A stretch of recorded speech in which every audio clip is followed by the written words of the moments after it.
Welcome to Morning Vibes with Dr. Jerry the First, episode 160. It's Tuesday, the 20th day of February, 2018. My names are Dr. Jerry the First Oguzie, and today I'm speaking on accept yourself unconditionally even when you are struggling.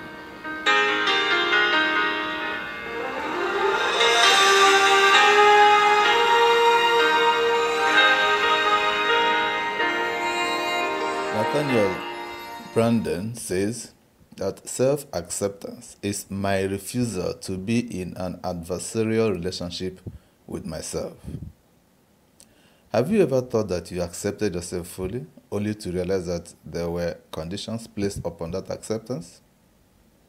If you have had the experience, then you can relate with this story I'm about to share with you now. It's a true life story of a lady who thought she had mastered the art of knowing herself in and out, but found out along the way that she still had lots to learn. Here's the story in her own very words. There was a point in my life when I realized I had stopped making tangible progress with my emotions, self-esteem, and habits. I had made some profoundly positive shifts that remained with me, like eating healthier, practicing yoga, and phasing out negative friends. You could say I was cleaning house in a sense, getting clear on what I wanted my life to look like, and discarding the rest. I began my first truly healthy relationship in years, had a small freelance business that was thriving, and even became a certified yoga teacher. I was no longer a slave to self-doubt and social anxiety like I was in college. However, I didn't feel like I could vulnerably bear all like other yoga teachers seemed to do so effortlessly. I was still experiencing some of the same old negative feelings I always had, like dreading social situations and feeling somehow behind in life despite all my progress. I would still slip into self-sabotaging thoughts, mentally talking down to myself when I didn't teach perfectly. I would still compare myself to other women my age, coming up with stories as to why they were better or further ahead than I was. Despite knowing how critical it was to stop doing this, the sense of self-doubt seemed overwhelming and inevitable at times. Upon realizing that these issues were still present, I promptly abandoned myself. Rather than practicing self-care, I relapsed into shame, and I was ashamed of feeling shame. I'm a yoga teacher. I'm not allowed to get into these moods anymore. I should not struggle with these feelings, I thought. During this period, I dwelled hard. I didn't teach out to anyone. I felt a nauseating fear in the pit of my stomach that made me want to give up on everything. The light at the end of the tunnel had all but flickered out. Convinced that I was alone in these feelings, I stubbornly forgot that other people went through these same emotions all the time. I'm not normal. I've learned nothing after all this time. I'm foolish and completely hopeless. Who would even want to be around someone like me? These may seem like words from the journal of a severely depressed or maybe even suicidal person. When you read these words, you might think, I can't believe she shared that publicly. Or you might wince and turn away in discomfort, briefly recalling your own dark and ugly thoughts. But in truth, these are just two of the sentences I spewed out onto a Word document on a particularly bad day. I no longer buy into the belief that these kinds of thoughts make me bad or a failure as a teacher. Years ago, I wouldn't have admitted such heavy thoughts. However, I've learned to restrict myself when I'm venting onto a blank page. I dig deep into the negativity I feel because if I don't, I truly don't know what emotions lie beneath the surface or why they exist. Writer Flannery O'Connor once said, I write because I don't know what I think until I read what I say. I know this is true for me, and I'm sure it probably applies to many of us. Sometimes we don't really know how we feel until we start expressing it, whether it is through writing or speaking. We can surprise ourselves with the beliefs and emotions we didn't know really existed within us. This practice of exploring the dark thoughts led me to the realization that I still wasn't completely showing up for myself. In other words, I needed to consciously support myself and engage in positive self-talk more often. As a self-proclaimed self-aware person, this realization initially caught me off guard. I thought I knew myself inside out. But as shadow work practitioners will say, nobody really knows their shadow, not until it is carefully lured out into the light. It takes time, effort, courage, and brutal honesty to get acquainted with your darker emotions. Our instinct is always to run, but we need to dedicate ourselves to our shadows rather than condemning them. Whether you walk through heavy feelings in a blank Word document like me, or with a trusted friend or coach, it's important to stop shying away from the ugly stuff like anger, jealousy, fear, and judgment. These things shouldn't be off limits. Furthermore, these things don't make you bad. They don't make you worthless, and they don't mean you're crazy.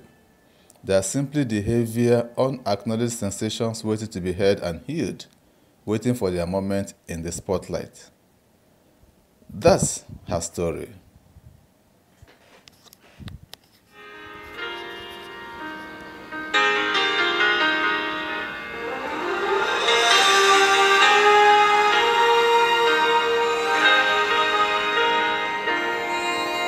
She has not only come to the full realization that no one can actually escape the lows that negative self-talks and all the hurts and pains of the past can bring, but that accepting and integrating them into the persons we are and the situations we are in today is the best way to go to really master ourselves. In addition, it's crucial to realize that this self-awareness process never ends. You will never get rid of all the negatives you experience, and frankly, wouldn't I be bored if you did? Dark emotions rise up not so we can feel ashamed, but so we can integrate them and forgive ourselves. The process is the foundation of healing, self-care, and self-acceptance. A good way to tell if you're conditionally or unconditionally accepting of yourself is to look at your expectations and attitudes. Do you only cheer yourself on when you feel positive and or accomplish external goals? Are you allowed to have an off day or an unproductive week without lapsing into self-judgment and self-loathing? Do you stand up for yourself when others discourage you? Do you give yourself the benefit of the doubt in difficult or confusing times? Answering these questions will reveal if you accept yourself only conditionally. Conditional acceptance means you only love yourself when you're performing well. Spoiler alert, in this case, it's the achievements you love rather than your actual self. This is an incredibly easy trap to fall into, especially in the beginning of any self-acceptance journey. For many of us, self-acceptance is a foreign path that we only embark on after years of self-rejection. A lot of the things you must allow yourself to do will seem counterintuitive, like expressing dark thoughts or letting yourself surrender to pain rather than fighting it. So what can you do if conditional self-acceptance is the only kind you know how to practice? For one, don't berate yourself for it. Any berating or negative judgment just keeps you in the vicious cycle. Think about it. Yelling at yourself for yelling at yourself is not effective. Secondly, admit to any feelings that oppose unconditional self-acceptance. Don't deny them or refuse to look at them. Instead, explore them. Let them coexist with the positive stuff until they have taught you whatever they needed to teach you. And lastly, incorporate self-care when it is easy. When your mood is light and you're full of energy, use these periods to wholeheartedly implement self-care routines. I like to implement self-care through everyday sensory experiences, like lighting some incense, taking a hot shower when it is cold, or taking the time to really eat a very healthy meal. The momentum of positive habits will make your lows less treacherous. Having that stable fount of self-respect already built into your daily life will remind you that it's okay to struggle. Struggle is temporary. Struggle makes you human, and it certainly doesn't make you any less whole. Until I come your way again, this is Morning Vibes with Dr. Jerry the First.